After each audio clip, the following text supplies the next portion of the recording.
Ideme experimentovať s tzv. Skákajúcou gumou.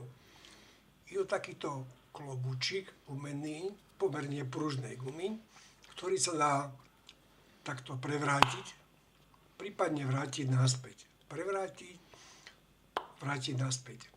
Jedna poloha je stabilná, ovšem po prevrátení tá poloha stabilná nie je. Vidíte, ten klobúčik sa rýchlo vrátil naspäť do pôvodnej polohy. Ideme experimentovať. Klobúčik prevrátime do tej nestabilnej polohy a položíme ho takto na stôl.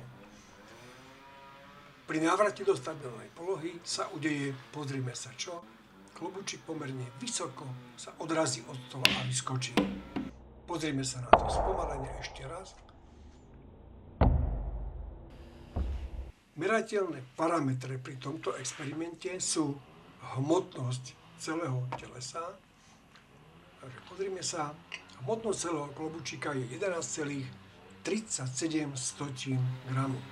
Druhý merateľný parameter je výška, do ktorej po odraze klobúčik vyskočí. Takže prichystali sme si pravítko, dielíky sú centimetre, no a pozrime sa, ako vysoko klobúčik vyskočí.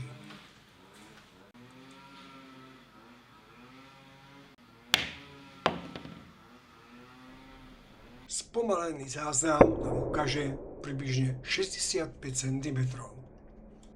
Experimentom demonstrujeme premenu potenciálnej energie pružnosti na kinetickú energiu a potenciálnu energiu ťažovú.